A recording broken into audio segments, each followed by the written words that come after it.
पता होता है, AS में पढ़ाया जाता है। जो A2 का कॉन्सेप्ट है वो क्या है, वो आपको मैंने एनर्जेटिक्स में उसके बारे में पढ़ा दिया है, कुछ एक्स्ट्रा पढ़ाने की जरूरत नहीं है। इट मीन्स कि हमारा period group number 2 already discuss हुआ है। इट्स जस्ट पीरियड नंबर 4 जिसमें क्या रहता है, जिसमें कि हमारे पास ट्रांजिशन एलिमेंट्स रहते हैं, ठीक है। और ट्रांजिशन एलिमेंट्स को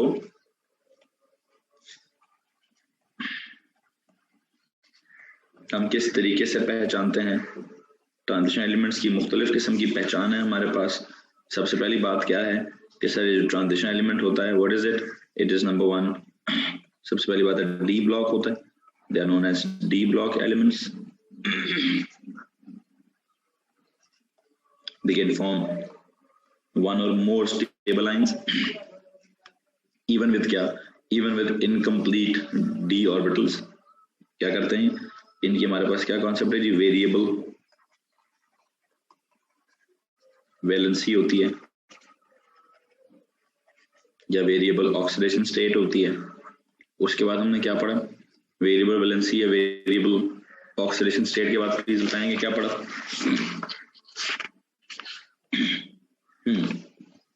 टिपिकल मेटल्स होते हैं, टिपिकली हार्ड मेटल्स होते हैं। टिपिकल मेटल्स का मतलब है इसकी फिजिकल प्रॉपर्टीज नॉर्मल मेटल से ज्यादा एडवांस्ड हैं, लेकिन केमिकल प्रॉपर्टीज लेस रिएक्टिव होते हैं। They are less reactive metals, relatively less reactive metals होते हैं।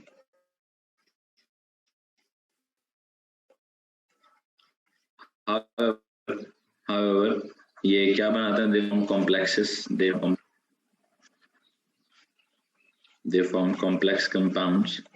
और मेरे ख्याल से हम ये कॉम्प्लेक्सेस ही समझ रहे थे कि यार ये कॉम्प्लेक्सेस क्या चीज होती है, कॉम्प्लेक्स कंपाउंड्स क्या होते हैं। तो हमें पता चला कि सर ये कॉम्प्लेक्स कंपाउंड्स जो है ये कोऑर्डिनेशन कंपाउंड्स होते हैं, कोऑर्डिनेट कोवेलेंट कंपाउंड्स होते हैं। और इनमें क्या होता है, इनमें ट्रांजिशन मेटल आयन होता है सेंटर पे, और उसके इर्द गिर्द 2 या 4 या 6 लाइगेंड्स अटैच होते हैं। Through what, through dative bonding attach होते हैं। तो जब वो 2 होते हैं तो लीनियर होता है, 4 होते हैं तो यार एक्चुअली तो टेट्राहेड्रल होना चाहिए था, लेकिन देयर आर सम एग्जांपल्स जिसमें वो टेट्राहेड्रल नहीं स्क्वायर प्लेनर होते हैं, ठीक है। फिर जब वो 6 होते हैं तो 6 के लिए हमने ऑक्टाहेड्रल ज्योमेट्री पढ़ी हुई थी। फिर हमने कॉम्प्लेक्सेस को पढ़ा है कि यार वो एक तो कोऑर्डिनेशन नंबर वाली बात होगी कि 2 है कि 4 है कि 6 है, फिर वो कैटायन है कि एनायन है कि न्यूट्रल है, ये हो गया। फिर उसमें जो समटाइम लाइगेंड होता है वो पर मॉलिक्यूल पर लाइगेंड उसने एक डेटिव बॉन्ड बनाया है या पर लाइगेंड उसने 2 डेटिव बॉन्ड्स बनाए हैं। ये भी हमने इसको भी थोड़ा सा सिग्निफिकेंस दिया था, कोई मोनोडेंटेट या बाइडेंटेट या पॉलीडेंटेट की टर्म बनाकर। फिर जो सबसे इम्पोर्टेंट बात है इन कॉम्प्लेक्सेस की, पहली बात तो ये कि सर कॉम्प्लेक्सेस क्या होते हैं, ये डेटिव या कोऑर्डिनेट कोवेलेंट कंपाउंड्स होते हैं। दे आर, इसके अंदर डेटिव बॉन्डिंग होती है, ये हमने पढ़ा। फिर हमने पढ़ा यार जो कॉम्प्लेक्सेस होते हैं इनके अंदर क्या होते हैं, इनके अंदर स्टीरियो आइसोमेरिज्म होता है। डेटिव बॉन्डिंग के लिए क्या होना जरूरी है, सेंट्रल ट्रांजिशन मेटल आयन होना और दूसरी तरफ लाइगेंड्स होना, 2 या 4 या 6 लाइगेंड्स होना। और जो 2 या 4 या 6 जो लाइगेंड्स हैं उन्होंने क्या करना है, उन्होंने जिनके पास क्या होगा, लोन पेयर होना जरूरी है, एटलीस्ट 1 लोन पेयर होना जरूरी है। तो उन्होंने अपने बॉन्ड्स को ऐसे डायरेक्ट कर देना है, ठीक है। जहां तक स्टीरियोइसोमेरिज्म का ताल्लुक है तो 2 तरह की है जनाब, या तो सिस ट्रांस आइसोमेरिज्म है या फिर ऑप्टिकल आइसोमेरिज्म है, ठीक है। तो ये सारी बातें आपको मेरे ख्याल से समझा दी जा चुकी हैं। मुझे प्लीज जरा कल के लेक्चर की आखिरी बात बता दीजिए, ये स्टीरियो आइसोमेरिज्म को ही एक्सप्लेन किया हुआ है हमने, स्टीरियो आइसोमेरिज्म को ही मेरे ख्याल से हमने एक्सप्लेन किया हुआ, ठीक है, ओके।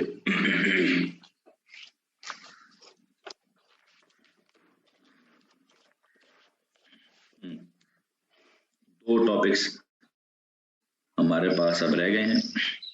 कौन से 2 टॉपिक्स हैं भाई,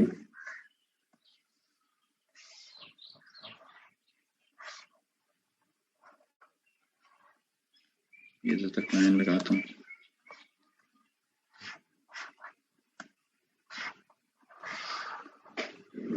हाँ जी, अब हमने इसका क्या करना है, नए टॉपिक्स बिल्ड करने की कोशिश करते हैं। और नया टॉपिक हमारे पास क्या है भाई, ये तो बार बार एडमिट हो रहे हैं, अभी तक क्लास पूरी आई नहीं है, ये पता नहीं क्या तरीका है इन लोगों का। बहरहाल इधर ध्यान दीजिए जनाब, बाकी लोग इधर ध्यान देंगे। बच्चों जिन्होंने अभी एडमिट किया ना, बहुत बुरी बात है बेटा। देखिए क्लास स्टार्ट हुए काफी देर हो चुकी है, एक दफा आ जाए कि नहीं ये मैं पढ़ाऊँ या इधर से एक बच्चों को एडमिट करता जाऊँ। मैं नेक्स्ट लेक्चर में बताया क्या करना है, फिर मैंने सिर्फ डांटना स्टार्ट कर देना है, मैंने एडमिट ही नहीं करना। चलो टाइम पे आया करें बेटा, प्लीज टाइम पे आया करें। घर में बैठे भी अगर आपने लेक्चर को लेट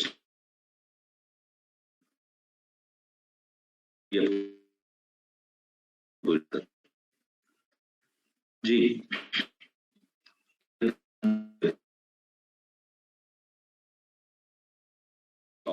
करके समझा दिया है। टिपिकल मेटल्स होना मैंने ग्रुप नंबर 1 या 2 प्रॉपर्टीज कंपेयर करके सिखा दी हैं।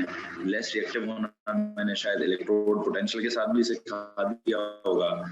कॉम्प्लेक्सेस किस तरह के होते हैं वो सारी डिटेल। मुझे लगता है कुछ थोड़ा सा कोई सीन खराब हुआ है, I don't know what has happened. मैं इसको यहाँ से जब प्रेस करता हूँ तो ठीक हो गया, इसको बड़ा क्यों नहीं हो रहा जी। Video is visible and audio is not. एक काम करेंगे, मैं जरा मीटिंग दोबारा स्टार्ट करूँ, आप दोबारा कनेक्ट करेंगे बच्चों। आपको मेरी ऑडियो आ रही है, आवाज आ रही है? हेलो एवरीवन, बेटा आपको आवाज आ रही है? ठीक है, एक काम करें, मैं दोबारा से इधर से मीटिंग एंड करके दोबारा स्टार्ट करता हूँ, तो प्लीज आप रिकनेक्ट करेंगे। प्लीज रिकनेक्ट कीजिए, मैं यहाँ से मीटिंग एंड करके दोबारा स्टार्ट कर रहा हूँ।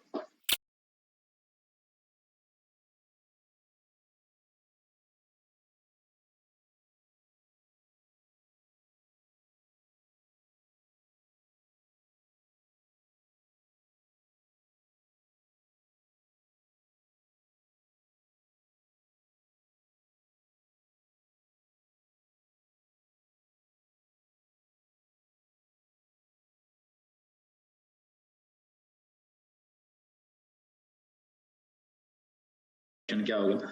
It is a reaction in which a less reactive ligand is substituted by what? लिखो जी, a reaction in which weaker ligand, मतलब less reactive ligand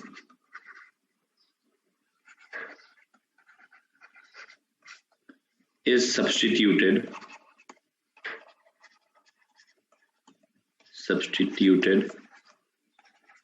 by what? By a stronger ligand, मतलब more reactive ligand। लो जी, एक ऐसा reaction जिसमें आप क्या कर रहे हो, आप एक लेस रिएक्टिव ligand को मोर रिएक्टिव ligand से रिप्लेस करा रहे हो। सिंपल होगी बात, ये तो हमने तो पहले ही पढ़ा हुआ है। हम तो इसको कहते हैं ना डिस्प्लेसमेंट रिएक्शन। जब हम एक मेटल किसी दूसरे मेटल को डिस्प्लेस करता था तो आप उसको क्या कहते थे? Displacement reaction. जब एक कैटाइन किसी कैटाइन को डिस्प्लेस करता था, या जब एक एनाइन किसी एनाइन को रिप्लेस करता था, तो हम उसको डिस्प्लेसमेंट कहते थे ना जी। बच्चों याद है? आई होप आपको याद होगा। जब एक कैटाइन दूसरे कैटाइन को रिप्लेस करे, जब एक एनाइन दूसरे एनाइन को रिप्लेस करे, तो हम इसको डिस्प्लेसमेंट कहा करते थे। और अभी हम इसको क्या कह रहे हैं? अभी हम इसको डिस्प्लेसमेंट नहीं, सब्स्टिट्यूशन कह रहे हैं, क्योंकि इसमें एक मॉलिक्यूल दूसरे मॉलिक्यूल को रिप्लेस कर रहा है। बल्कि इनफैक्ट मॉलिक्यूल तो नहीं, एक लाइगेंड दूसरे लाइगेंड को रिप्लेस कर रहा है। अब वैसे हमें ये पता कैसे चलेगा कि कौन से वाला लेस रिएक्टिव है या कौन से वाला मोर रिएक्टिव है? इस बात को समझने के लिए थोड़ा सा ना काम करना पड़ेगा। दो तरह का एनालिसिस है जी हमारे पास। एक कहते हैं जी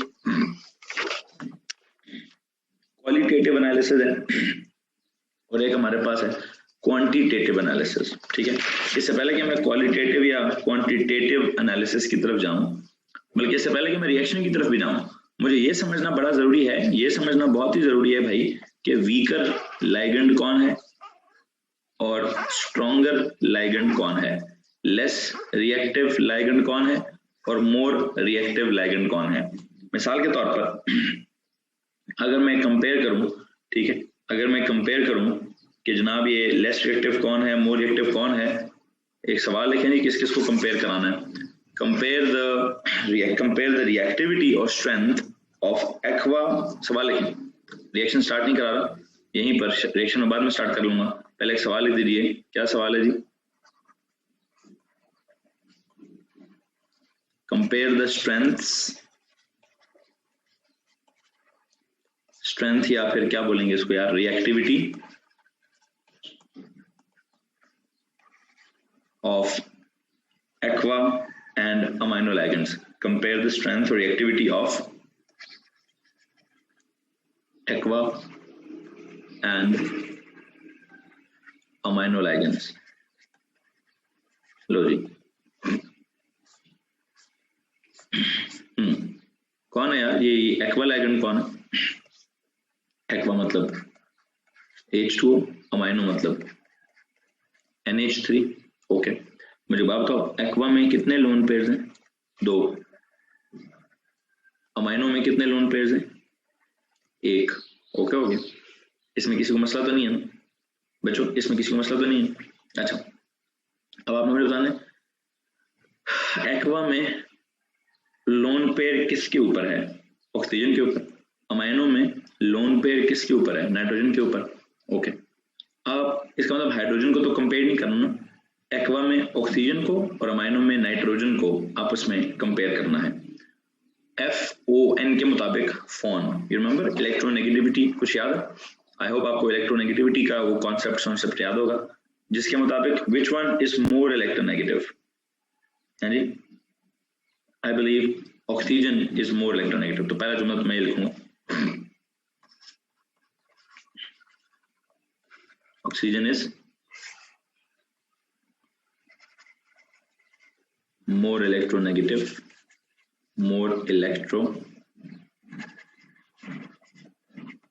oxygen is more electronegative than what?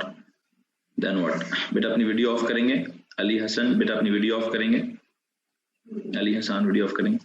Oxygen is more electronegative than nitrogen. पहली बात तो मैं आपको ये बताता चलूं कि oxygen is more electronegative than nitrogen. ठीक हो गया जी, इलेक्ट्रोनेगेटिविटी तो मैंने कंपेयर कर ली। अच्छा, जो ज्यादा इलेक्ट्रोनेगेटिव होता है, वैसे तो इलेक्ट्रोनेगेटिव का मतलब है कि वो ability to attract the shared pair of electron, ability to attract the shared pair of electron को हम डिफाइन करते हैं इलेक्ट्रोनेगेटिविटी से। लेकिन इस वक्त शेयर्ड पेयर इंपॉर्टेंस नहीं रखता, लोन पेयर इंपॉर्टेंस रखता है। मुझे एक बात बताइए, अगर मैं कहूँ oxygen is more electronegative, if I say oxygen is more electronegative than nitrogen, तो it will hold the lone pair more tightly. Oxygen will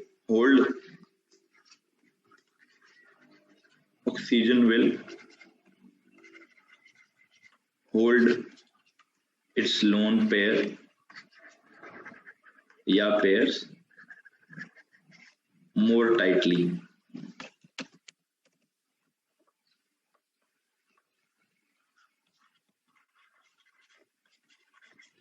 ठीक है, as compare to nitrogen. Okay हो गया। अगली बात, अगर ये उसको ज्यादा टाइटली होल्ड करेगा तो लेस लाइकली है to donate the lone pair. Oxygen is, इसका मतलब ये हुआ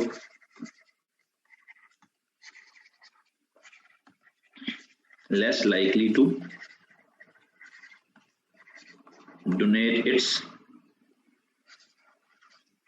lone pair once again as compared to nitrogen. ठीक हो गया।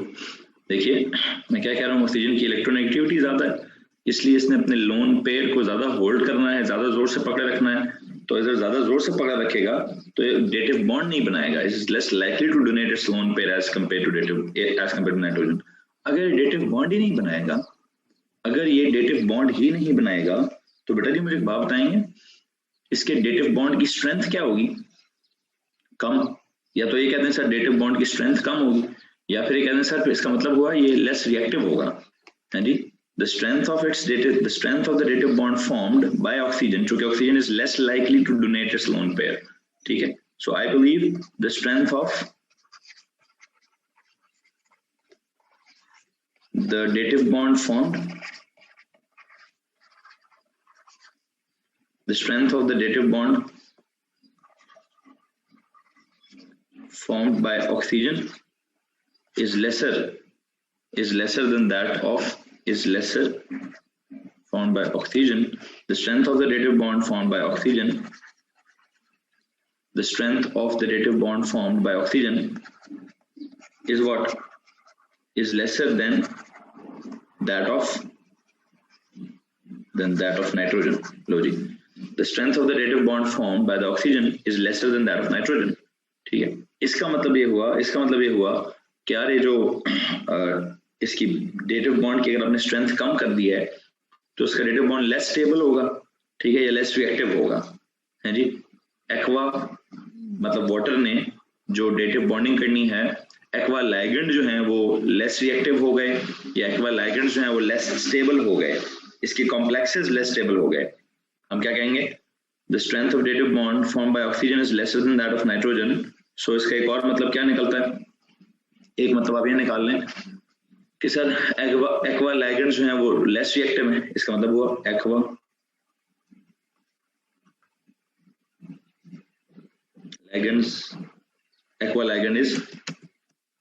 ligand is less reactive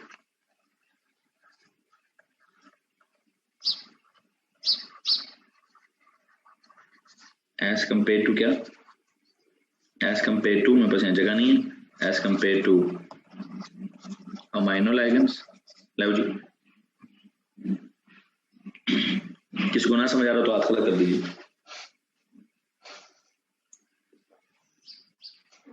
मैंने बात को इलेक्ट्रोनेगेटिविटी से स्टार्ट किया है. कहां से स्टार्ट किया भाई? इलेक्ट्रोनेगेटिविटी से बात को स्टार्ट किया है कि ऑक्सीजन की इलेक्ट्रोनेगेटिविटी ज्यादा है तो अपने लोन पेयर को अपने पास रखेगा बजाय इसके कि किसकी तरफ डोनेट करे. तो जब वो डोनेट करने की लाइकलीहुड कम है तो इसका मतलब उसका जो स्ट्रेंथ होगी डेटिव बॉन्ड की वो वीक होगी. The strength of the dative bond formed by oxygen is weak, is lesser than that of nitrogen. इसका मतलब हुआ एक्वा लाइगेंड जब उसकी स्ट्रेंथ ही कम है तो aqua ligand is less reactive as compare to amino ligand.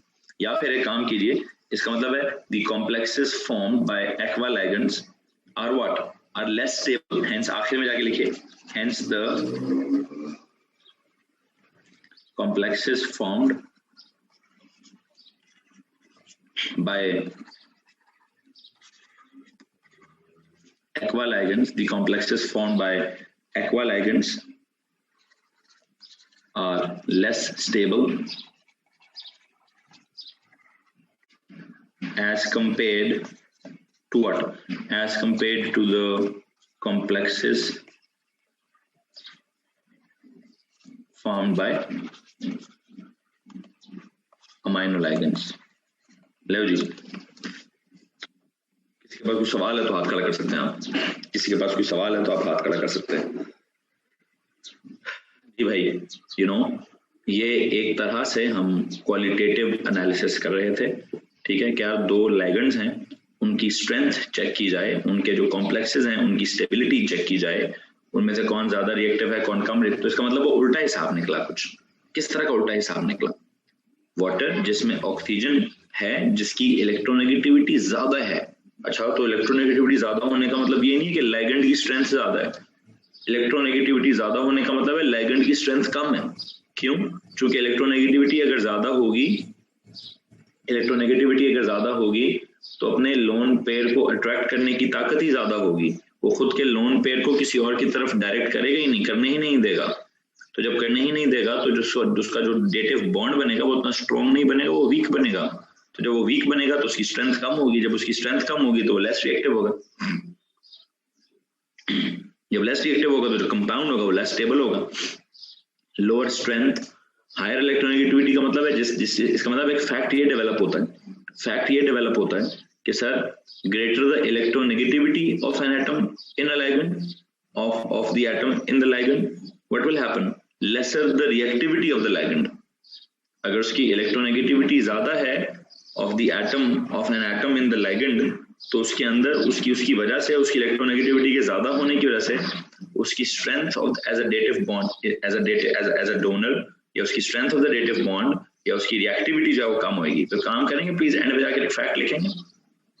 मैं चाहता हूँ एंड पे जाकर एक फैक्ट लिख दीजिए। क्या होगा, क्या होगा? Greater the electronegativity of an atom in the ligand, एक असूल बना देते हैं, greater the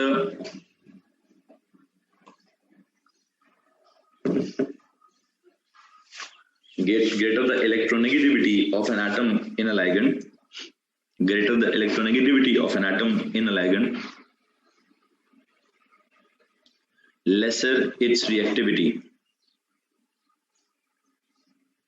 stability or strength, lesser its reactivity / stability or strength of dative bonding। या रिएक्टिविटी को कम कर दीजिए, कहिए स्ट्रेंथ कम है, या ये कहिए कि उसकी स्टेबिलिटी कम है। एक तीनों अल्फाज ऑलमोस्ट एक जैसे सिमिलर मायने रखते हैं, एक जैसा सिमिलर मतलब रखते हैं। ठीक है, रिपीट करें। मैंने कहा greater the electronegativity of an atom in a ligand, greater the electronegativity of an atom in a ligand, lesser the reactivity, lesser the stability, lesser the strength of the dative bonding, of the dative bond formed by the ligand, lesser the strength / reactivity / stability। ठीक है, हो जाएगा भाई? Okay, अब एक काम करते हैं, हमने तो रिएक्शन स्टार्ट ही नहीं की, हमें तो प्रॉपर रिएक्शंस अभी स्टार्ट करने हैं। प्रॉपर रिएक्शन स्टार्ट करने का मतलब क्या है कि हमने तो कहा यार आज हमने केमिकल रिएक्शंस पढ़ने हैं, और रिएक्शन का नाम क्या रखा है? लिगेंड सब्स्टिट्यूशन, जिसका मैं अभी तक आपको मतलब भी पढ़ा रहा हूँ कि यार एक more reactive ligand less reactive ligand को डिस्प्लेस कर देगा। Less reactive ligand is replaced by more reactive ligand by stronger ligand. अब स्ट्रॉन्ग कौन है तो वीक कौन है वो समझा दिए। जिसके अंदर इलेक्ट्रोनेगेटिविटी की स्ट्रेंथ ज्यादा है उसको हमने वीक लिगेंड कह दिया है। जिसके अंदर इलेक्ट्रोनेगेटिविटी की स्ट्रेंथ कम, जिसके अंदर एटम में इलेक्ट्रोनेगेटिविटी की वैल्यू कम है उसके बॉन्ड की स्ट्रेंथ ज्यादा है, उसको हमने ज्यादा रिएक्टिव कह दिया। It means amino ligands can replace water ligands.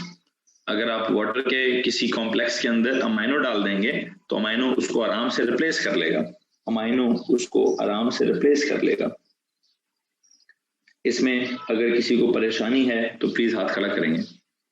अभी मैं आपको रिएक्शन पता कौन सा कराऊं, मैंने ना, हमने आपको ओ लेवल्स में शायद को पढ़ाया होगा, क्या बोलते हैं यार उसको, आइडेंटिफिकेशन ऑफ कैटायंस, याद है किसी को?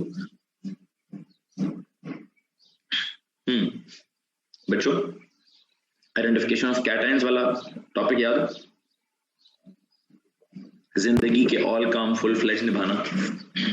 हाँ जी, आइडेंटिफिकेशन ऑफ कैटायंस मतलब है ना, ऐड NaOH के 5 ड्रॉप्स या फिर एक्सेस में, सिमिलरली ऐड अमोनिया के 5 ड्रॉप्स या फिर एक्सेस में, और वो क्या था पता नहीं SI, वो क्या था, WW जिंदगी के ऑल काम फुल फ्लेज निभाना, उसके आगे था वो www.bgr, white ppt, white ppt, white ppt, फिर ब्लू ppt, फिर ग्रीन ppt, फिर रेड ppt है जी, और फिर SI कुछ याद आ रहा है? इस तरह एक टेबल पढ़ा था हमने ओ लेवल्स के अंदर। इसमें से उस टेबल में से मैं ना आपको क्या कहते हैं, कॉपर वाली रो निकाल के समझाना चाहता हूं कि www.b ब्लू ppt क्यों बना, फिर वो SI फिर वो इनसॉल्युबल क्यों हुआ, फिर अमोनिया डालने से ब्लू ppt क्यों बना, और फिर वो क्या बोलते हैं, वो अमोनिया को एक्सेस में डालने से डिसॉल्व क्यों हो गया। आई थिंक अगर आपको याद हो अपने ओ लेवल्स में आइडेंटिफिकेशन ऑफ कैटायंस का टेबल,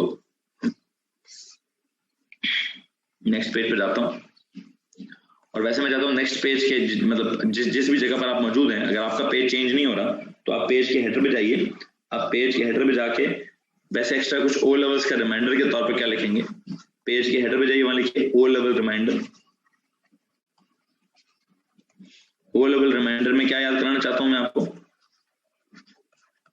आइडेंटिफिकेशन ऑफ कैटायंस, और ये कौन से वाला पढ़ा रहा हूं मैं, आइडेंटिफिकेशन कैटायंस में एक जुमला था हमारे पास, जिंदगी के ऑल काम, जिंदगी। रोहान नवाज वीडियो ऑफ कीजिए, रोहान नवाज वीडियो ऑफ कीजिए बेटा, क्लास चली ना पुत्र, इधर ध्यान दें आप, पता नहीं कहाँ वेलियां मार रहे हैं, इधर ध्यान दो भाई। जिंदगी के ऑल काम, क्या जुमला था जी? फुल फ्लेज निभाना, जिंदगी के ऑल काम full fledge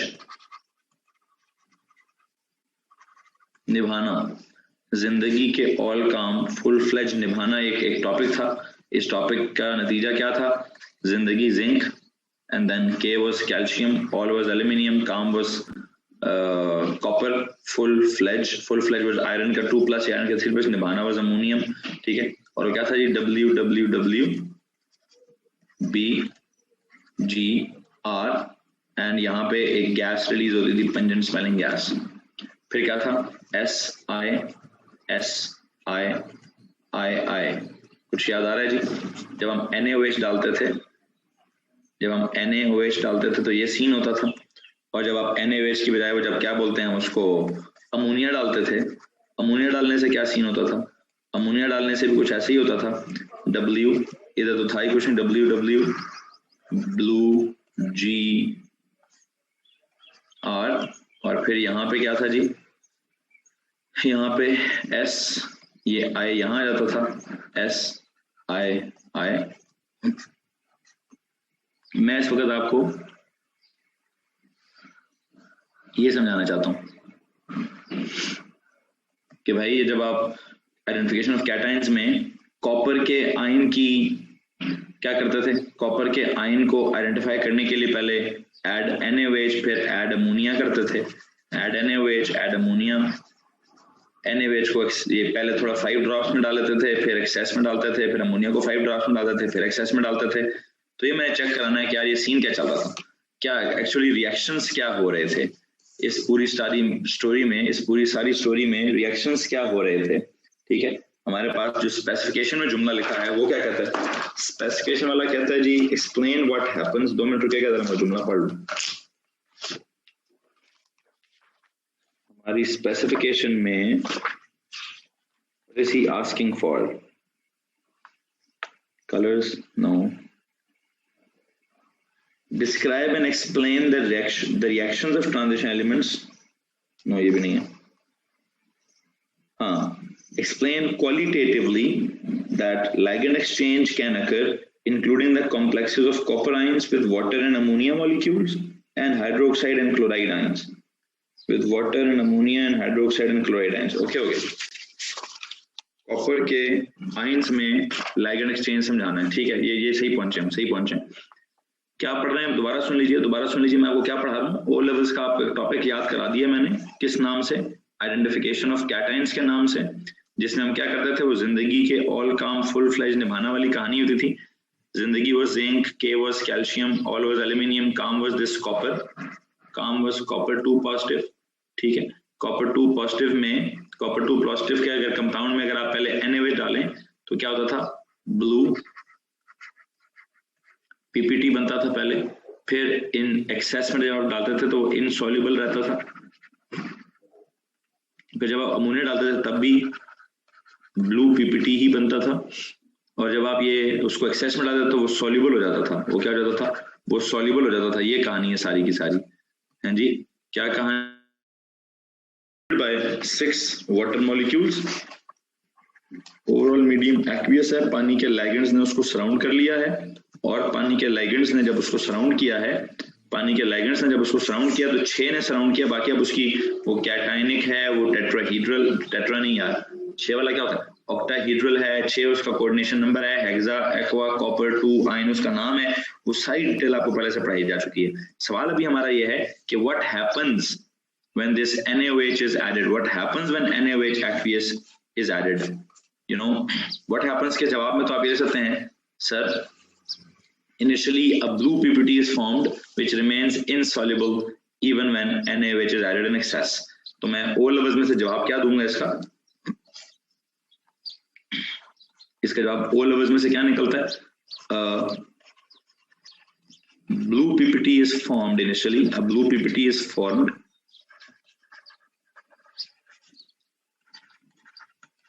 which remains insoluble. A blue PPT is formed which remains insoluble even when NaOH is added in excess. लो जी, ये ओ लेवल्स का सवाल है. अब एक्सप्लेन दीज ऑब्जर्वेशंस. ये ऑब्जर्वेशंस आपने ओ लेवल से पढ़ी थी. अब आपने इन ऑब्जर्वेशंस को एक्सप्लेन करना है through reactions. Explanation through reaction. अब आपने ए लेवल्स में क्या करना है, ये तो ओ लेवल्स में रटे से आपने जवाब दे दिया है. ए लेवल्स में एक्सप्लेनेशन देनी है थ्रू रिएक्शंस. लिखो जी यहाँ पे explanation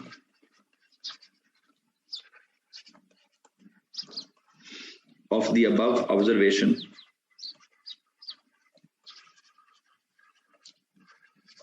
explanation of the above observation through reactions. And मुझे प्लीज ये बता दीजिए रिएक्शंस जो भी पढ़ाऊंगा कौन से होंगे, कौन से रिएक्शंस. ऑफ कोर्स मैं जो टॉपिक पढ़ा रहा हूँ वही होगा. क्या जी, लाइगेंड सब्स्टिट्यूशन. क्या पढ़ा रहा हूँ,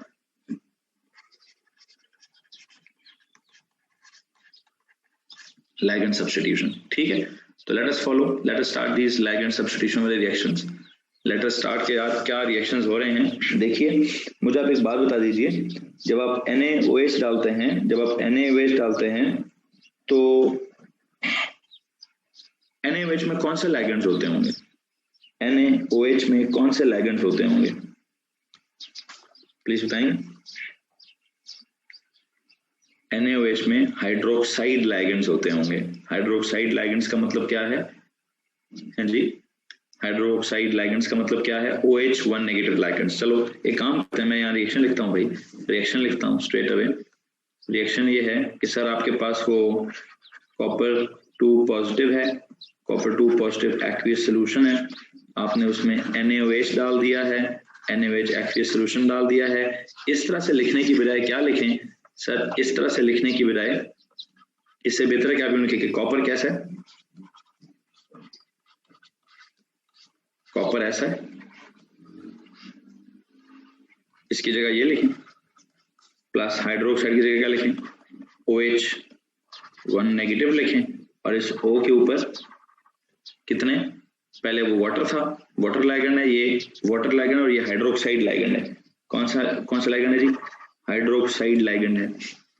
अब इस हाइड्रोक्साइड लाइगेंड में अगर रिएक्शन हो रहा है, ब्लू पीपीटी बन रहा है, तो it means hydroxide ligand water ligand से थोड़ा सा ज्यादा रिएक्टिव होगा. ये थोड़ा सा ज्यादा रिएक्टिव होने का मतलब क्या है, देखते हैं.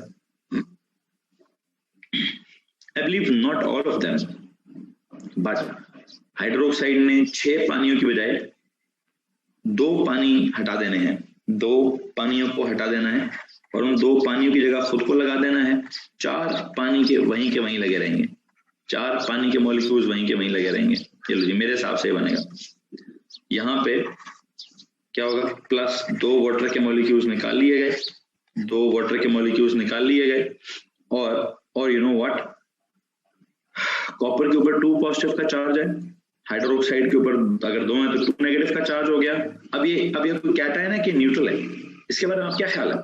Is it a cation or an anion or a neutral something? Please जवाब देंगे बच्चों.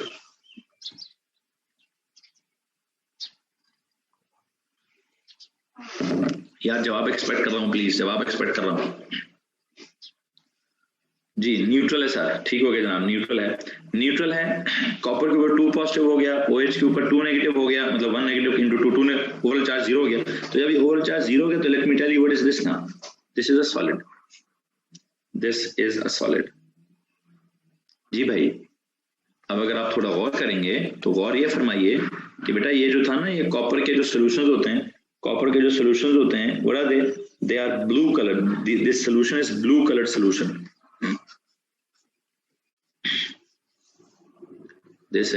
this was a blue colored solution है, ये कलरलेस सॉल्यूशन था, जिसमें क्या बना आपके पास, जिसमें आपके पास ये सॉलिड बना है और कॉपर के कंपाउंड ज्यादातर अगर सोल्यूशन हो तब भी ब्लू होता है और अगर पीपीटी हो तब भी ब्लू होता है। तो यहाँ पे क्या बना है, what is this, this is that you know blue PPT, blue coloured PPT, blue precipitate, blue coloured precipitate. I hope you know जब किसी रिएक्शन में कुछ सॉलिड चीज बनती है तो उसको हम क्या बोलते हैं? जब किसी रिएक्शन में कोई सॉलिड चीज बनती है तो प्लीज बताइए उसको क्या कहते हैं? उसको पीपीटी कहते हैं, उसको पीपीटी कहते हैं भाई जी। समझ आ रहा है कि नहीं आ रहा? सो यू नो इसका स्ट्रक्चर क्या है, इसका देखो ये कैटायन है, ये कोऑर्डिनेशन नंबर 6 है, ऑक्टाहेड्रल इसकी शेप है, मोनोडेंटेट इसके अंदर लाइगेंड्स लगे हुए हैं, ये एक ओवरऑल ब्लू कलर का इसकी वजह से सोल्यूशन होता है। फिर यहाँ पे क्या हो रहा है, वंस अगेन ये न्यूट्रल है, कोऑर्डिनेशन नंबर इसका भी 6 है, शेप इसकी भी ऑक्टाहेड्रल होएगी, यू नो मोनोडेंटेट लाइगेंड्स हैं लेकिन दो डिफरेंट हैं। वाटर के जो 4 हैं वो चारों वाटर जो हैं वो स्क्वायर प्लेन में लगे होंगे, OH एक ऊपर होगा और OH एक OH ऊपर होगा और एक OH नीचे होगा, ठीक है। और इस तरह के कंपाउंड में भी वो सिस ट्रांस मुमकिन है, सिस ट्रांस मुमकिन है। अगर आप किसी भी स्क्वायर प्लेन में OH को डायगोनल में कर दें और वाटर को दूसरे डायगोनल में कर दें, या फिर OH को एक साइड पे कर दें, वाटर को एक साइड पे कर दें, यू नो आई होप आपको इस बात का पता होगा। सो यहाँ पे क्या हो रहा है, ठीक है, यहाँ पे हम क्या कहते हैं कि जी what has happened, 2 water ligands are replaced by 2 hydroxide ligands, 2 water ligands are replaced by 2 hydroxide ligands as shown in the reaction। तो replace हो गया तो मतलब क्या है, ligand substitution हो गई। क्या हो गया भाई, this reaction is known as ligand substitution, जिसका मतलब क्या है, जिसका मतलब ये है सर कि आपने क्या किया, 2 water ligands are what, are substituted by कौन से वाले ligands, by hydroxide ligands, by hydroxo, क्योंकि हम यहाँ पे वो आइंस की बात तो कर नहीं रहे, chloro ligand, hydroxo ligand, aqua ligand, amino ligand, इस तरह से लिखेंगे। 2 water ligands are substituted by hydroxo ligands, ठीक है, forming a blue PPT, forming a blue colored PPT, ठीक है। सो एक और बात बता दूं लेकिन आपको, आप बेशक NaOH को एक्सेस में डालेंगे, नो मोर रिएक्शन अकर्स, जो मर्जी कर दें, हाइड्रोक्सो अब इतना भी ताकतवर नहीं है, इतना भी ताकतवर नहीं है, हाइड्रोक्सो वाटर के जैसा ही है, ऑलमोस्ट वाटर के जैसा ही है, इतना ही रिएक्टिव है, 2 रिप्लेस करेगा। अब इतना ज्यादा रिएक्टिव नहीं है कि 2 से ज्यादा, no more reaction takes place even on the addition of excess, even on the addition of NaOH in excess, ठीक है। इसका मतलब क्या था, PPT remains insoluble, ठीक है। हमने कहा blue PPT is formed, देखें blue PPT is formed, ये समझा दिया, which remains insoluble even when NaOH is added in excess।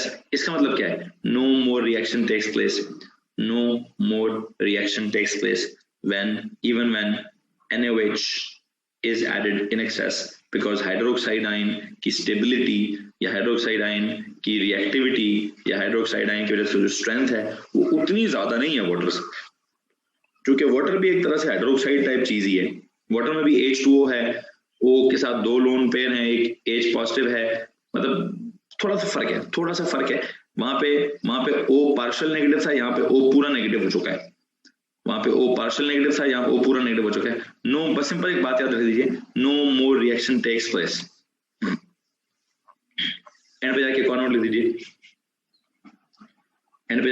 लिख दीजिए, no more reaction, no more substitution takes place, no more substitution takes place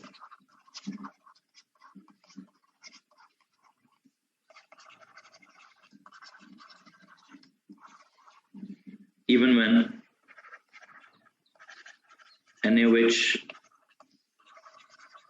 is added in what, is added in excess, is added in excess, जगह नहीं थी तो ऐसे लिख रहा हूं, no more substitution takes place even when NaOH is added in excess, because hydroxide ion is not that stable, is not that reactive, is not that stable reactive या strength strong है as compared to aqua ligands. ये वजह भी दीजिए, because hydroxyl ligands are not that stable as compared to, are not that reactive as compared to water ligands. Because के लिख दीजिए, because hydroxyl ligands are not. Does this have something to do with case type? Exactly yes. यहीं से मैं आगे जब मैं quantitatively पढ़ाऊंगा, एक बच्चे ने पूछ लिया कि सर इसका कोई इक्विलिब्रिया होता है, इसका कोई इक्विलिब्रियम कांस्टेंट होता है? जी जनाब, इसके इक्विलिब्रियम कांस्टेंट होता है, उसका नाम है केस स्टेबिलिटी, केस टैब. बिल्कुल एग्जैक्टली पढ़ाऊंगा इसके एंड पे भी पढ़ाना, because hydroxyl ligands are not that stable as compared to water ligands. Not that stable, you're not that reactive.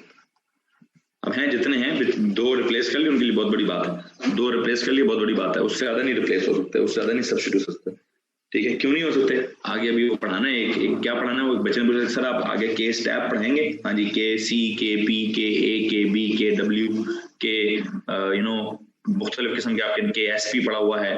ठीक है, अभी हम केस टैब पढ़ेंगे. एंड पे एक और भी के है, एंड पे जाकर एक है वो के पी सी नहीं पढ़ाया हुआ, आज केस टैब पढ़ाएंगे. Because hydroxyl ligands are not that stable or reactive as compared to water ligands. बल्कि चलो अब लिख दिया, बोल दिया भाई ने तो लिख दो यार. This can be shown by the values of case tab of the reactions. This can be shown by the values of case tab. के बड़ा लिखें, के बड़ा करके लिखना है, tab उसके साथ छोटा सा लिखना है. This can be shown by the values of case tab of the substitution reactions. This can be shown by the negative value of case tab, या by the very low value, बल्कि value नहीं, ना plus ना minus ना लो ना high, बल्कि ये case tab क्यों लिखवा रहा हूँ यार, बच्चे ने पूछा, जरूरी नहीं यहाँ पे एंगेज करूँ मैं, अगला टॉपिक पूरा टॉपिक बनाऊंगा. ठीक है जी भाई, पूरा टॉपिक इसका बनाया जाएगा, डोंट वरी. यहाँ तक कुछ सवाल पूछना चाहते हैं तो पूछ लीजिए, कुछ सवाल पूछना चाहते हैं तो प्लीज पूछ लीजिए. ये केस टैब के अलावा क्या पढ़ाया जा रहा है? हमने कहा, हमने ओ लेवल्स में पढ़ा है कि कॉपर 2 प्लस के सोल्यूशन को आइडेंटिफाई करना है. वैसे तो अपने कलर से भी आइडेंटिफाई हो जाएगा, लेकिन अगर कंफर्म करना है तो उसमें क्या डाल दो, उसमें NaOH डाल दो. NaOH डालने से क्या होता है? NaOH डालने से ब्लू पीपीटी बनता है. क्या बनता है भाई? सर ब्लू पीपीटी बनता है. और जब वो ब्लू पीपीटी बनता है तो ब्लू पीपीटी किस चीज का होता है? सर वो ब्लू पीपीटी जो है वो कॉपर को आइडेंटिफाई करता है, कॉपर को कंफर्म करता है, और हमने उसका रिएक्शन अभी देख लिया. ये रिएक्शन हमने ओ लेवल्स में नहीं पढ़ा. बेसिकली NaOH में से हाइड्रोक्साइड लाइगेंड्स जो हैं, हाइड्रोक्सो लाइगेंड्स जो हैं, हेक्सा एक्वा कॉपर 2 आयन में से दो वाटर लाइगेंड्स को रिप्लेस कर लेते हैं, सब्स्टिट्यूट कर लेते हैं, और एक सॉलिड प्रेसिपिटेट, एक मॉलिक्यूल टाइप चीज बना देते हैं. पहले वो चूंकि कैटाइन होता है तो वो पानी में डिसॉल्व हुआ होता है, अलग अलग होता है. यहाँ वो कैटाइन नहीं, वो पूरा एक सॉलिड है, पूरा एक मॉलिक्यूल बन चुका है, पूरा कंपाउंड बन चुका है, तो एक प्रेसिपिटेट टाइप बन चुका है. किसी को मसला?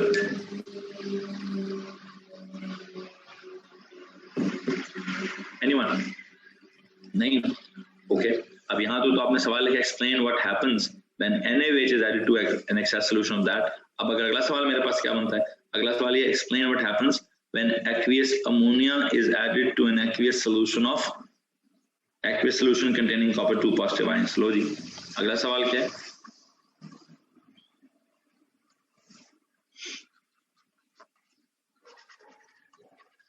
Explain what happens when explain what happens when ammonia aqueous is added to an aqueous solution. Okay, explain what happens when ammonia is added to an aqueous solution containing copper 2 positive ions. जी भाई, किसी बच्चे ने क्या पिछली slide पे जाइए, ये लीजिए.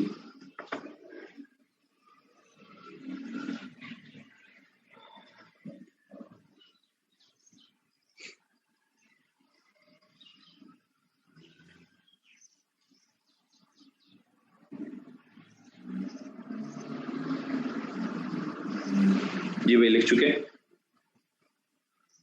हमने बेटा देख चुके, ओके। लो जी, हम यहाँ क्या डिस्कस कर रहे हैं कि आपने क्या किया, what happens when, explain what happens, होता क्या वैसे। Initially a blue PPT is formed, O levels का जवाब क्या है, initially blue PPT is formed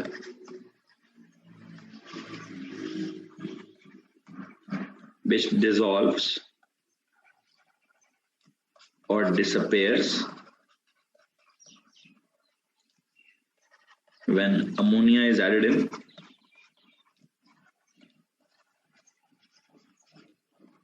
in excess।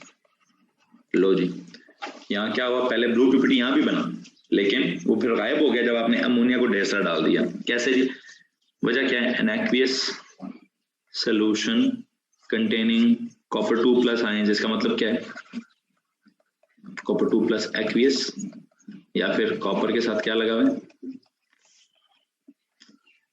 कितने, पानी के 6 लिगेंड्स लगे हुए हैं, ओवरऑल चार्ज 2 पॉजिटिव है, कैटायन है, ऑक्टाहीड्रल है, 6 कोऑर्डिनेशन नंबर है, सारे डेटिव वो क्या हैं, सारे क्या हैं, मोनोडेंटेट लिगेंड्स हैं, ठीक हो गया। अच्छा, व्हाट हैपेंस, अब यहाँ पे ना 2 डिफरेंट हैं। Initially a blue PPT is formed when ammonia is added, when 5 drops of ammonia are added, ठीक है। यहाँ क्या था, initially a blue PPT is formed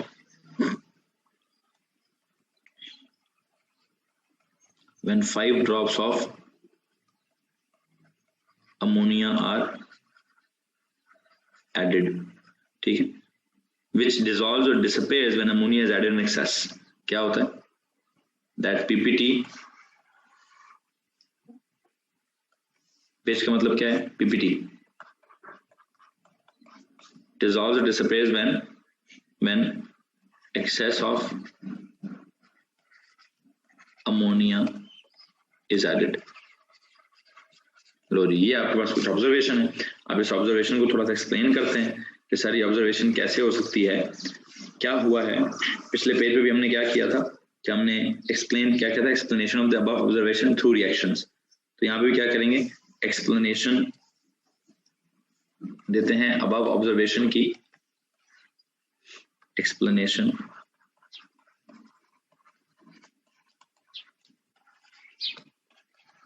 of the above observation through reactions। जी, थ्रू रिएक्शंस इसको observation देते हैं, through reactions इसकी ऑब्जर्वेशन देते हैं। नंबर 1, असल में जब आप अमोनिया के 5 ड्रॉप्स डालते हैं तो पहले तो अमोनिया पानी के साथ रिएक्ट करता है जी। When 5 drops of ammonia are added, ठीक है, अमोनिया बेसिकली पानी के साथ डिसॉल्व होकर, आयोनाइज होकर अमोनियम हाइड्रोक्साइड बना लेता है। I believe when 5 drops of concentrated ammonia are added,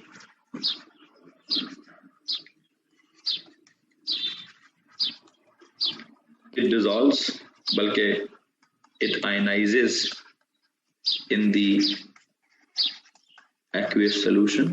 कैसे, it ionizes in the aqueous solution, एक अमोनिया को जब आपने पानी में डाला तो उसने क्या किया, उसने खुद को, जब आपने डाला ही थोड़ा सा अमोनिया और पानी ढेर सारा था, तो सारे का सारा अमोनिया जो है वो डिसॉल्व कर गया या आयोनाइज कर गया और बना क्या गया, अमोनियम हाइड्रोक्साइड। और जब उसने अमोनियम हाइड्रोक्साइड बनाया तो अमोनियम आयंस अलग हो गए और हाइड्रोक्साइड आयंस अलग हो गए। और ये जो हाइड्रोक्साइड आयंस हैं, व्हाट आर दीज नाउ, इन हाइड्रोक्साइड आयंस ने क्या किया, क्या होगा कि जब आप 5 ड्रॉप्स अमोनिया के डालेंगे, मतलब अमोनिया थोड़ा होगा, पानी ढेर सारा होगा, तो अमोनिया जो है, अगर ये रिवर्सिबल भी है, अगर मिसाल के तौर पर इसकी सॉल्युबिलिटी रिवर्सिबल भी है, अगर इसकी सॉल्युबिलिटी ऐसी भी है, तो अमोनिया थोड़ा है, पानी ढेर सारा है, ठीक है, तो किधर जाएगा, ये किधर जाएगी, कांस्टेंट रिएक्शन किस तरफ जाएगा, इस तरफ जाएगा, ठीक है। ये अमोनिया है, ये इसका बहुत ही कॉन्सेंट्रेटेड सोल्यूशन है, बहुत ही कॉन्सेंट्रेटेड अमोनिया का सोल्यूशन होगा, पानी में डालेंगे तो डाइल्यूट होगा, डाइल्यूट होने से वो अमोनियम हाइड्रोक्साइड बनाएगा, अमोनियम आयंस और अच्छा ओके। अब ये हाइड्रोक्साइड आयंस जो हैं, ये हाइड्रोक्साइड आयंस क्या करेंगे,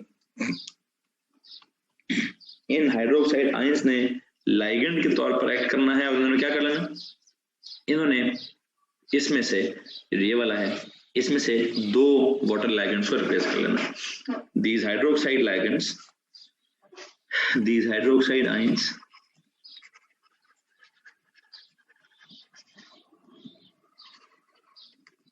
act as what, act as ligands and replace two water ligands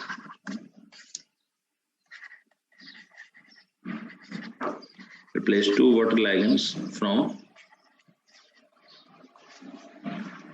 this। ठीक है जी, उस रिएक्शन को देखें, ये तो मैंने पिछले पेज में भी लिखा है। क्या होगा जी, कॉपर के साथ 6 पानी के मॉलिक्यूल्स थे, 6 लाइगेंड्स लगे हुए थे, और अब क्या हो गया, उसमें आपने हाइड्रोक्साइड आयंस ला दिए।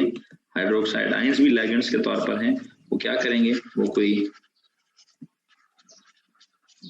लाइगेंड सब्स्टिट्यूशन कराएंगे और क्या होगा, कॉपर के साथ 2 OH आके लगेंगे और पानी के मॉलिक्यूल्स 6 की बजाय कितने हो जाएंगे, 4 हो जाएंगे, प्लस 2 पानी के मॉलिक्यूल्स बाहर निकल जाएंगे, वो लिक्विड होंगे, ये सॉलिड होगा, और ये किस कलर का होगा, ये आपके पास ब्लू PPT होगा जी। तो भाई यहाँ तक अगर किसी को मसला है तो प्लीज हाथ खड़ा कर दीजिए, यहाँ तक अगर किसी को मसला है तो प्लीज हाथ खड़ा कर दीजिए। एनीवन कि सर क्या हो रहा है, हमने क्या बोला है, पहले अमोनिया डाला थोड़ा सा, अमोनिया को पानी में, जब आपने सोल्यूशन में पानी बहुत सारा था, अमोनिया थोड़ा था, अमोनिया आयोनाइज हो गया, अमोनिया ने अमोनियम हाइड्रोक्साइड बना लिया, अमोनियम हाइड्रोक्साइड में अमोनियम के आयंस अलग हो गए, किसी काम के नहीं है, वो लाइगेंड नहीं है। हाइड्रोक्साइड आयंस जो है वो काम के हैं, वो लाइगेंड्स हैं। उन लाइगेंड्स ने कॉपर के आयंस में से, कॉपर के हेक्सा एक्वा कॉपर 2 आयन में से 2 वाटर को रिप्लेस कर दिया, 2 वाटर को सब्स्टिट्यूट हो गया, ब्लू PPT बन गया। अब क्या होगा, ब्लू PPT बनने के बाद when an excess of concentrated ammonia is added, ठीक है, excess of concentrated ammonia is added, अब क्या होगा, जब आप concentrated अमोनिया को excess में डालेंगे, एक बात आपको बता दूं, ये जो हम अमोनिया ये वाला डाल रहे हैं, ये अमोनिया कौन सा है, 5 drops of ammonia, 5 drops of concentrated ammonia है, ठीक है। पानी में जब डालते हैं शुरू में, पानी में जब शुरू में डालते हैं तो आयनाइज हो जाती है, लेकिन अगर मैं और ज्यादा डाल दूं, when an excess of concentrated ammonia is added, क्या होगा, वो फिर जब वो concentrated और excess में डाल दिया तो वो आयोनाइज नहीं होती, वो मजीद आयोनाइज नहीं होगी, बल्कि उसके ammonia ligands will itself act as क्या, will itself act as ligands, ammonia will itself act as ligand and replace क्या, replace 2 more, मतलब जितने उसको दिल करेगा। when excess of, when क्या बोला हमने, when an excess of क्या, when an excess of concentrated ammonia is added, ammonia molecules will itself act as क्या,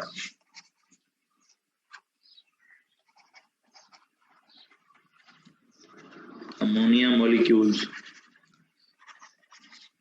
will themselves act as what, act as ligands, और मुझे तो लगता है not just the water, but 2 water भी निकाल देगा, 2 हाइड्रोक्साइड भी निकाल देगी। When excess of constant ammonia is added, ammonia molecules will themselves act as ligands and replace not just 2 water molecules but the 2 hydroxide ions as well, and replace, will themselves act as ligands and replace not only 2 water molecules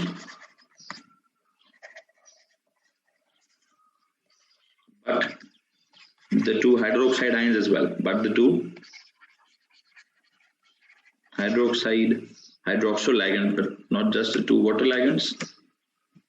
एक second, replace not only 2 water ligands but the 2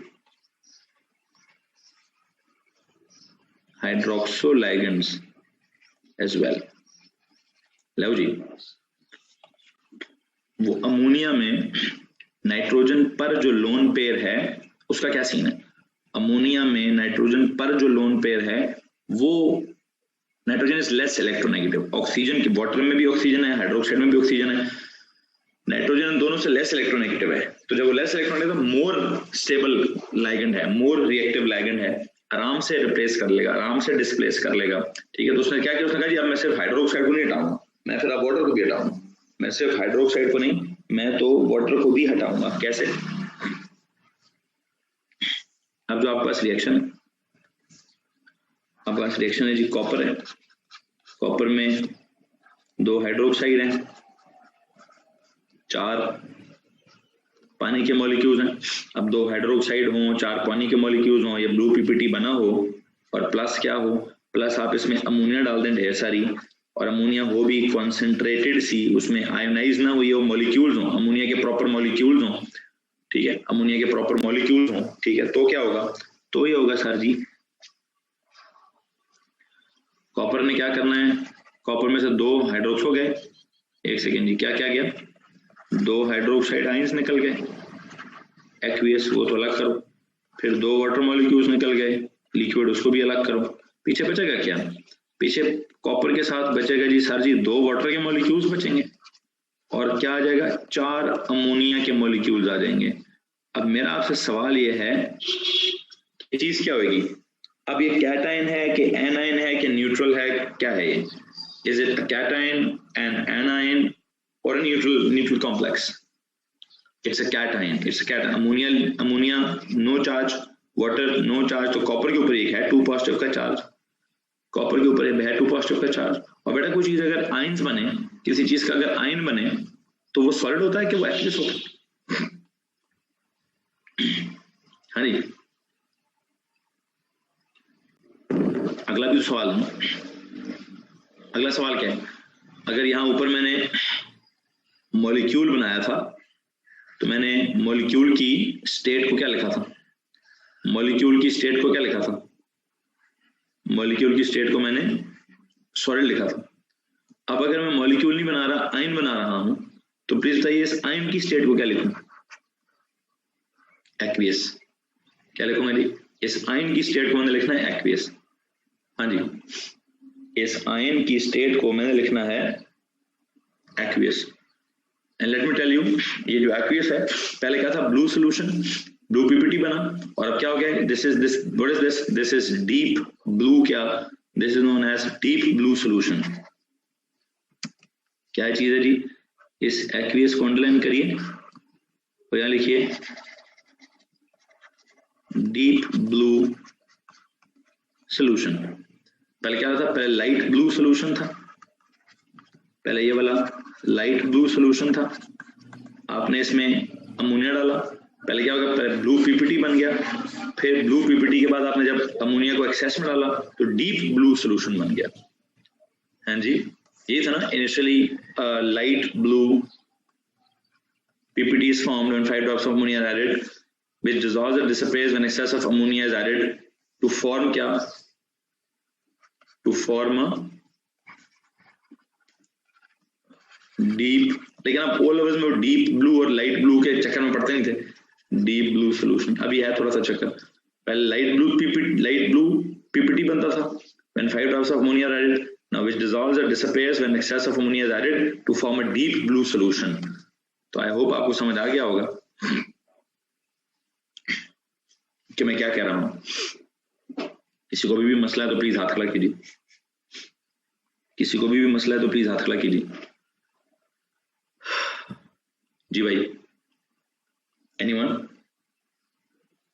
कोई सवाल पूछना चाहेंगे? No? तो you know हम क्या पढ़ रहे हैं, हमने कहा कि जनाब जी क्या हो रहा है, कॉपर 2 पॉजिटिव आयंस का एक सोल्यूशन है। ओ लेवल्स में कहा था NaOH डालो, 5 ड्रॉप्स डालो, फिर एक्सेस डालो, तो वो क्या था जी, ब्लू पीपीटी बनता है जो बाद में भी इनसॉल्युबल ही रहता है। ठीक है, फिर हमने कहा अच्छा नहीं, अमोनिया का काम करो, अमोनिया में पहले ब्लू पीपीटी बनता है, फिर बाद में ब्लू पीपीटी गायब हो जाता है। तो यहाँ पे आपको समझ आ रहा है ब्लू पीपीटी क्यों बना? असल में ये हुआ है, ये जब आपने अमोनिया थोड़ी सी डाली है, अमोनिया नहीं रही, अमोनिया अमोनियम हाइड्रोक्साइड बन गया है। इनिशियली शुरू में बजाय इसके कि वो लाइगेंड सब्स्टिट्यूशन कराएं, अमोनिया कहता है पानी मिला है, लेट्स क्यों ना इसमें डिसॉल्व हो जाए। अमोनिया कहता है पानी मिला है, क्यों ना डिसॉल्व हो जाए, क्यों ना आयोनाइज हो जाए, क्यों ना तो अमोनिया कन्वर्ट होता है अमोनियम हाइड्रोक्साइड में। अमोनियम के तो सारे इलेक्ट्रॉन्स एंगेज होते हैं, कोई लाइगेंड नहीं है। हाइड्रोक्साइड एक लाइगेंड की तरह काम करता है। हाइड्रोक्साइड का अच्छा फिर काम करता है जी वाटर साहब, मैं थोड़ा सा ज्यादा स्टेबल हूँ, खिसको ना जरा यहाँ से, 6 में से कम दो हटाऊं ना, 2 हटा के उसने ग्रुप पीपीटी बना दी। फिर जब आपने अमोनिया ढेर सारा डाला तो अमोनिया का भाईजान मैं आ गया हूँ, अब सारे के सारे खिसको यहाँ से, ठीक है। अमोनिया का हाइड्रोक्साइड साहब तुम निकलो पहले, तो उसने कहा भाई मुझे निकाल रहे हो तो फिर वाटर को भी निकालो, है ये क्या बात हुई। उन्होंने कहा अच्छा फिर चलो वाटर साहब तुम भी निकलो, इंसाफ का तकाजा पूरा करो, मैं तुम दोनों से स्टेबल हूँ। फिर हाइड्रोक्साइड पता क्या कहता है, हाइड्रोक्साइड कहता है मुझसे तो तुम इतने स्टेबल नहीं हो जितना वाटर से स्टेबल हो। कहता अच्छा वाटर साहब तुम एक और निकलो। फिर कहता नहीं फिर एक काम करो, मैं तुम्हें तब मानूंगा, हाइड्रोक्साइड की तरह चेक करें वो कैसे चाबी दे रहे हैं, वो अमोनिया को चाबी दे रहे, मैं तुम्हें तब मानूंगा जब तुम सारे पानी के मॉलिक्यूल्स निकाल दोगे। कहता है ये कौन सा बड़ा काम है, चलो पानी साहब सारे के साथ निकलो। तो अल्टीमेटली पता क्या होता है, ultimately what can form, ultimately copper के साथ 6 के 6 अमोनिया मॉलिक्यूल्स, ये भी चीज बन सकती है।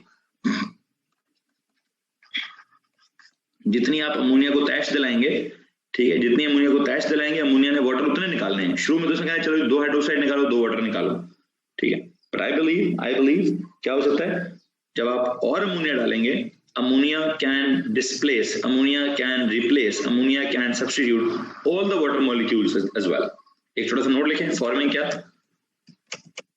लिखें जी, अमोनिया कैन सब्स्टिट्यूट क्या चीज,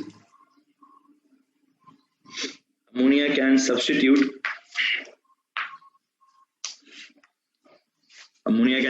all the water ligands, all the remaining water ligands. Ammonia can substitute all the remaining ligands as well, all the remaining water ligands as well, all the remaining water ligands as well, forming क्या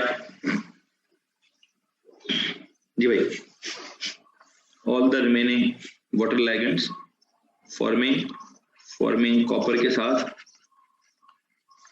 6 ammonia लगा दें, forming this। जी भाई लिख लिया इन्होंने, ammonia can replace all the, ammonia तो stable है ना, वो तो अच्छा खासा स्टेबल है, वो तो 2 नहीं 3 नहीं 4 नहीं 5 नहीं 6 के 6 ligands को हटाकर खुद लग जाएगा। Ammonia can replace all the remaining water ligands as well, forming copper hexaamino copper 2 ion, जो थोड़ा ज्यादा डीप, थोड़ा और डीप होगा, थोड़ा सा और डीप होगा, थोड़ा सा और ज्यादा डीप होगा, ठीक है, हो जाएगा भाई। किसी को मसला है, किसी को मसला है जी? सो यू नो हम क्या पढ़ रहे हैं आपके सामने है भाई, मैं यहाँ पे आपको केमिकल रिएक्शंस ऑफ कॉम्प्लेक्सेस पढ़ा रहा हूँ, जिसमें I am interested in this ligand substitution reaction in which a more reactive ligand displaces a less reactive ligand or a weaker ligand is substituted by a stronger ligand। weaker कौन है और stronger कौन है, amino और aqua में समझ आ गया कि अमाइनो स्ट्रॉन्गर था। अभी आपने रिएक्शन भी देख लिया, अमाइनो ने क्या सारे वाटर हटा दिए, अमाइनो ने क्या किया, अमाइनो ने सारे एक्वा हटा दिए। क्यों हटा दिए, ये मैंने आपको यहाँ कहा था यार, अमाइनो का लेस इलेक्ट्रोनेगेटिव होता है, इसलिए मोर रिएक्टिव लाइगेंड है, ये डेटिव बॉन्ड बनाने में ज्यादा आसानी है, इसको डेटिव बॉन्ड बनाने में इतना मुश्किल नहीं है। एक्वा में ऑक्सीजन इज मोर इलेक्ट्रोनेगेटिव, तो वो उसके डेटिव बॉन्ड्स इतने स्ट्रॉन्ग नहीं है, वो हट जाते हैं। अमोनिया अपने डेटिव बॉन्ड्स बना लेता है, कहता है मैं ज्यादा स्ट्रॉन्ग डेटिव बॉन्ड बनाऊंगा, ठीक है। उसके लिए हमने 2 रिएक्शन लिखे, आपको ओ लेवल्स में से कुछ रिमाइंड कराया, ओ लेवल्स में से कुछ रिमाइंड कराकर यू नो उसके रिएक्शंस लिखवा दिए कि देखो ना जी किसने किसको डिस्प्लेस किया, किसने किसको डिस्प्लेस किया। अगर किसी को मसला है तो हाथ खड़ा कर दीजिए, अगर किसी को मसला है तो प्लीज हाथ खड़ा कर दीजिए। ओके, अब यहाँ पे एक और रिएक्शन भी है इसी का, अब वो ओ लेवल्स में नहीं है, वो ओ लेवल्स में नहीं है जनाब के जो अभी हम, लेकिन वो कहता है जी एक्सप्लेन व्हाट हैपेंस। अगला सवाल जरा सुनिए please.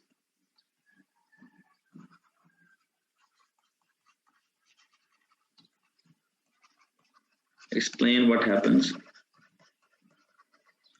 when concentrated HCl, what happens when concentrated HCl होगा तो aqueous of course, when concentrated HCl is added to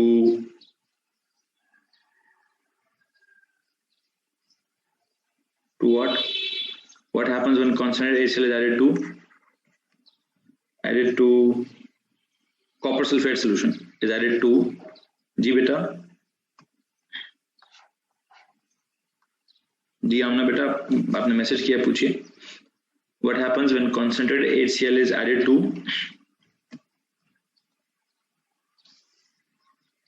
message कर दीजिए, मैं मैसेज की तरफ देख रहा हूं।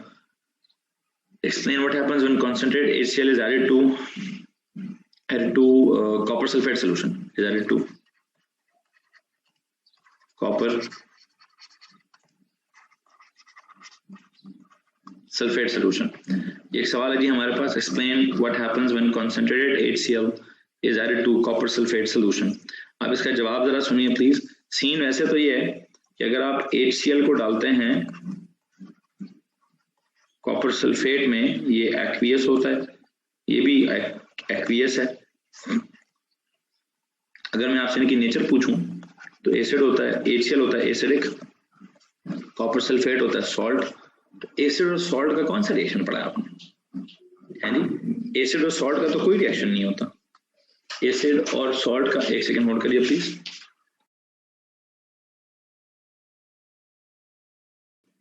क्या होगा, ये एसिड है ये सॉल्ट है, एसिड और सॉल्ट का कोई रिएक्शन पड़ा है आपने?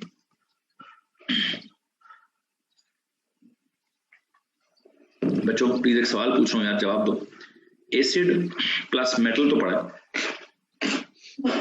एसिड प्लस मेटल ऑक्साइड भी पड़ा होगा, एसिड प्लस मेटल हाइड्रोक्साइड भी पड़ा होगा, एसिड प्लस मेटल कार्बोनेट भी पड़ा होगा, है जी।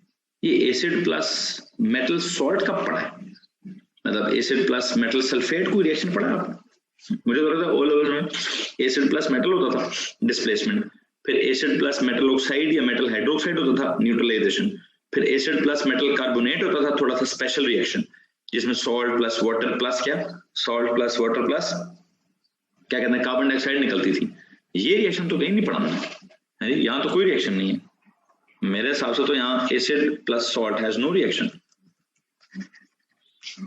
एसिड प्लस सॉल्ट क्या होना चाहिए था? नो रिएक्शन होना चाहिए या नो ऑब्जर्वेशन होनी चाहिए। लेकिन आपको एक बात बताऊं, ओ लेवल्स में रिएक्शन नहीं होता, एएस में नहीं होता, A2 में होगा ये रिएक्शन, है जी। There is no reaction, there is no observation, ठीक है। If there is no reaction, there is no observation, तो let me tell you, but we see the blue solution turning yellow, but we see what the blue solution turning yellow। Hello जी, science आ गई sir जी। Acid और salt का reaction तो कोई भी नहीं है, तो ऑब्जर्वेशन तो कोई भी नहीं होनी चाहिए, कुछ भी नहीं होना चाहिए। लेकिन क्या हो गया, पहले कॉपर सल्फेट का ब्लू सॉल्यूशन था, आपने जैसे ही ऊपर से HCl डाली है, आपने जैसे ही ऊपर से HCl डाली है, वो तो ब्लू से येलो हो गया है जी। कलर चेंज हो गया है, कलर चेंज हो गया, कलर चेंज हो गया। कलर चेंज होने से क्या हो गया सर? कलर चेंज होने से बेसिकली उसका क्या कहते हैं, लाइगेंड्स चेंज हो गए होंगे, लाइगेंड्स चेंज हो गए होंगे, ठीक है जी। व्हाट इज हैपनिंग, हम क्या कहते हैं, क्या हो रहा है? Blue solution turns yellow, blue solution turns yellow, क्या होना चाहिए? Some ligand exchange might have occurred, some ligand exchange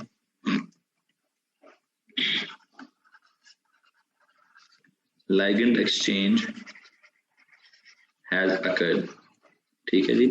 अभी लाइगेंड एक्सचेंज कौन सी हो गई है, लाइगेंड एक्सचेंज कैसे हो गई है, किस लाइगेंड ने किस लाइगेंड को रिप्लेस कर दिया है?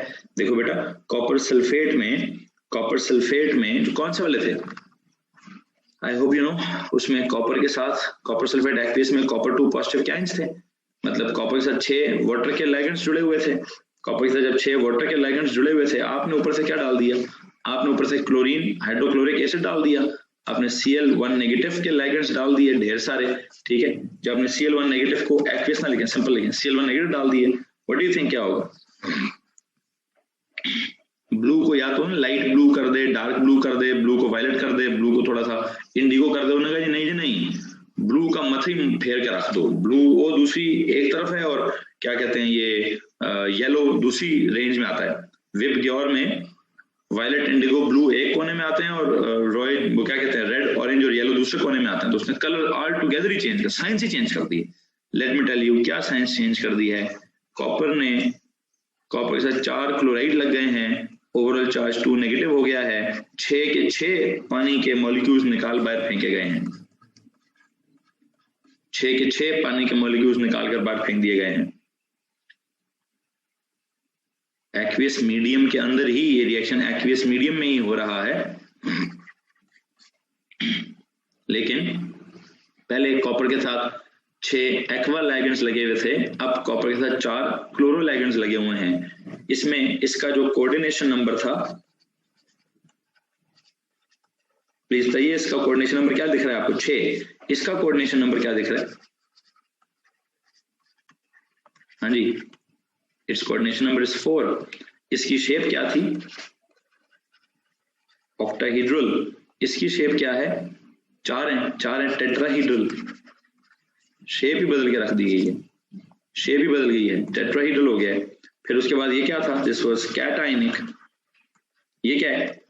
दिस इज एनाइनिक है जी। इसका नाम कुछ और है, उसका नाम कुछ और है। इसका नाम क्या था? हेक्सा एक्वा,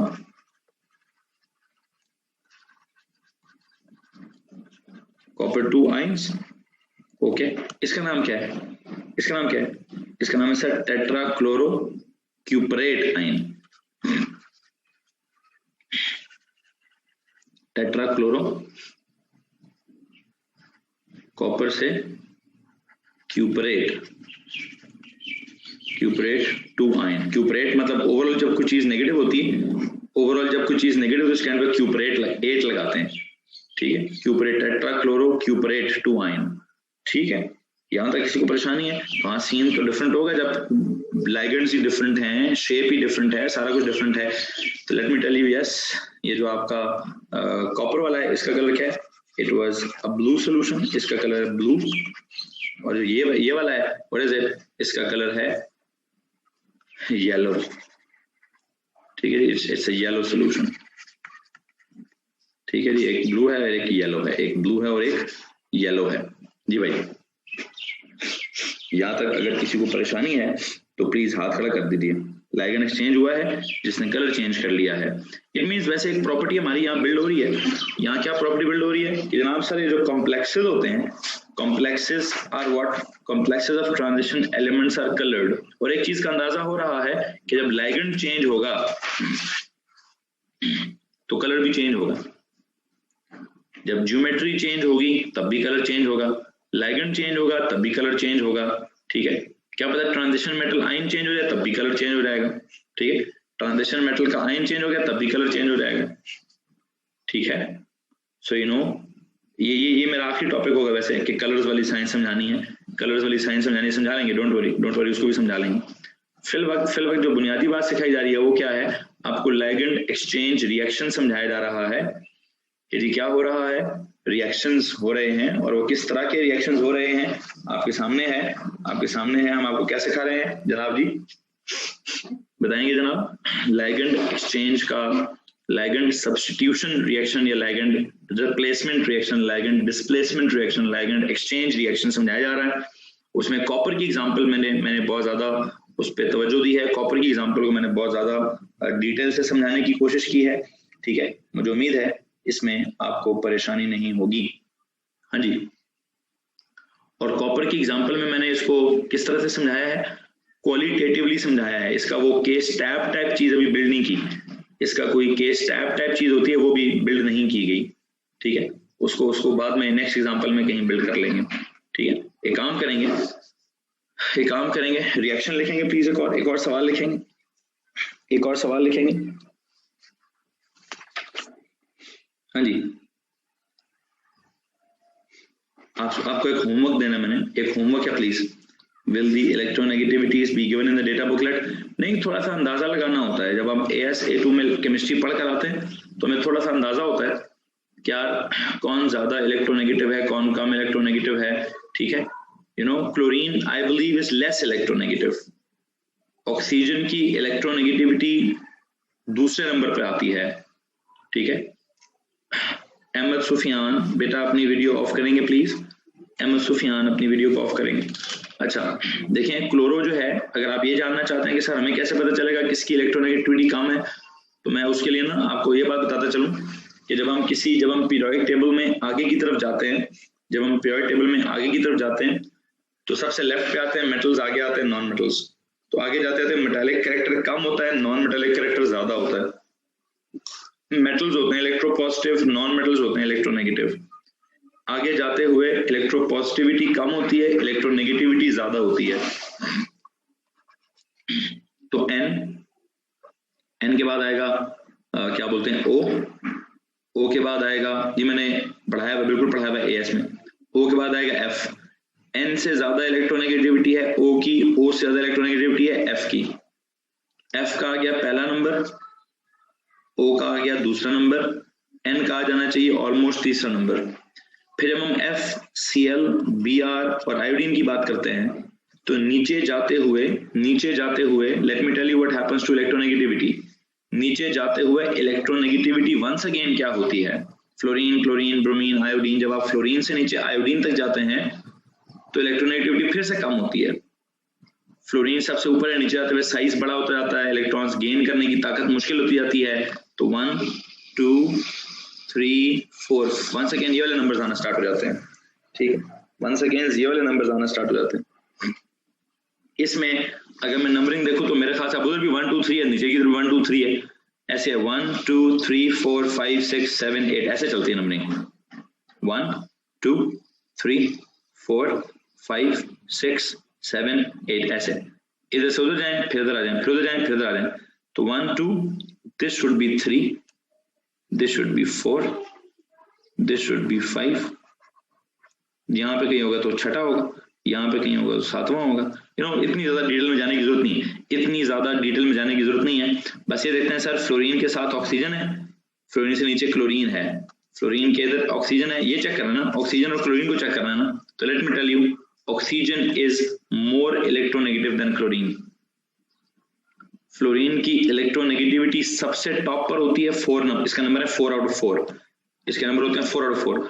ऑक्सीजन थोड़ा सा कम है, उससे कम है नाइट्रोजन, क्लोरीन कम है, क्लोरीन से कम है ब्रोमीन। अब क्लोरीन और ऑक्सीजन को अगर आप कंपेयर करोगे तो 1 2 3 4 5 6 7 8 ऐसे चलती है नंबरिंग, 1 2 ये तीसरे नंबर पर आता है। तो chlorine is less electronegative, hence इसका जो क्या बोलते हैं डेटिव है वो ज्यादा स्टेबल होगा। जी मुहेब समझ आ गया आपको, मेरा कॉन्सेप्ट समझ आ गया? मुहेब आपने जो सवाल पूछे समझ आ गया? चलो, ये वैसे एएस की कहीं बात है, एएस में कहीं इसको पढ़ाते हैं। बहरहाल जो भी आपका होमवर्क है जरा प्लीज होमवर्क नोट कर लीजिए, होमवर्क नोट करेंगे। Explain what happens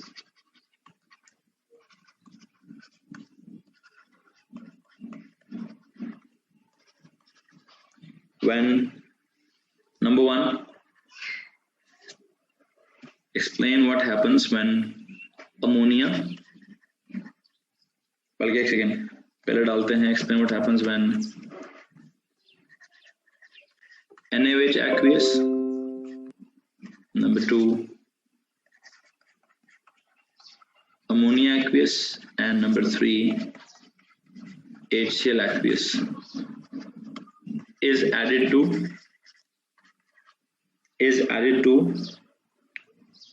an aqueous solution, is added to an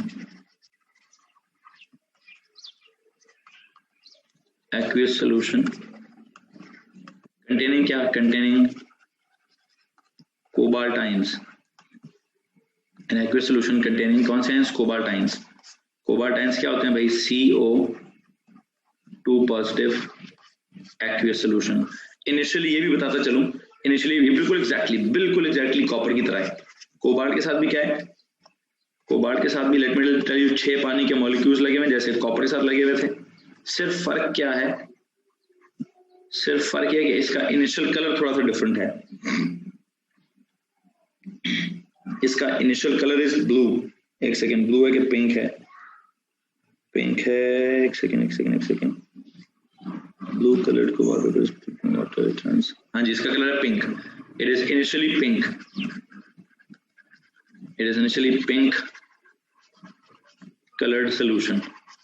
अब आपने चेक करना है कि इस पिंक कलर्ड सोल्यूशन में जब हम NaOH डालेंगे तो क्या रिएक्शन होगा, अमोनिया डालेंगे, वही अमोनिया पहले क्या डालनी है अमोनिया कॉन्सेंट्रेटेड है, कैसी अमोनिया जी, कॉन्सेंट्रेटेड, पहले डालने हैं 5 ड्रॉप्स, फिर डालना है एक्सेस में, यहाँ पे भी क्या है, पहले डालने हैं 5 ड्रॉप्स और फिर डालना है एक्सेस में, यहाँ पे तो डालना ही कॉन्सेंट्रेट, बिल्कुल एग्जैक्ट जैसे मैंने आपको कॉपर सल्फेट के रिएक्शन लिखवाए हैं एग्जैक्टली वैसे ही रिएक्शंस हैं इसके, ठीक है, कोई सिर्फ कलर आपने एक्सप्लोर करना होगा, रिएक्शन डीटो कॉपीड छाप दीजिएगा, डीटो कॉपीड रिएक्शन छापने हैं, ठीक है, और सिर्फ कलर्स आपको थोड़ा सा इंटरनेट से सर्च मार लीजिएगा कि कलर्स का क्या सीन चल रहा है, कलर्स का क्या सीन चल रहा है। अदरवाइज रिएक्शंस में मैं बता देता हूँ क्या करना है जी, मैं बता देता हूँ क्या करना है। पहला ही रिएक्शन चल रहा है ना, यहाँ क्या मैं कह रहा हूँ, कॉपर की बजाय कोबाल्ट की बात कर रहा हूँ, ये लो जी, ये कोबाल्ट हो गया, फिर ये कोबाल्ट हो गया, फिर ये प्रोडक्ट में ये कोबाल्ट हो गया, लो जी, कलर्स बस चेंज करने, बाकी तो कोई रिएक्शन में तब्दीली नहीं ला रहा ना। यहाँ पे भी क्या करेंगे, यहाँ पे भी आप इस कॉपर की जगह कोबाल्ट समझ लीजिए, यहाँ पे भी ये कोबाल्ट बना दीजिए, फिर यहाँ पे क्या करें, यहाँ पे भी कॉपर की जगह कोबाल्ट बना दीजिए और यहाँ पे भी ये कॉपर की जगह कोबाल्ट बना दीजिए। तो मैं कह रहा हूँ एग्जैक्ट वही रिएक्शन लिखना है, रिएक्शन में तो कोई तब्दीली लाने को नहीं कह रहा, रिएक्शन में कोई तब्दीली लाने को नहीं कह रहा, सिर्फ क्या कह रहा हूँ कि भाई क्या करो, कलर्स थोड़े से कहीं से अपने इंटरनेट से इसके कलर्स एक्सप्लोर कर लेना, ठीक है, कर लोगे भैया बच्चों, ये कर लिया जाएगा या किसी को मसला होगा, कर लेंगे इसको, हाँ ना कर लो भाई, ओके हो गया जनाब, ओके हो गया, okay, this is your homework, ये मैं कल नहीं कराऊंगा, ये आपने एज अ होमवर्क करना, रिएक्शंस एग्जैक्टली सेम है, बाकी आपने एज अ होमवर्क उसको एक्सप्लोर करना है। अभी क्या करते हैं, आई थिंक दिस इज 2:48, हमारी केमिस्ट्री की क्लास का टाइम खत्म हो चुका है, हम इसको एंड करते हैं और यहाँ से भी 2 मिनट की ब्रेक लेते हैं और उसके बाद हम क्या स्टार्ट करेंगे भाई, उसके बाद हम फिजिक्स स्टार्ट करेंगे।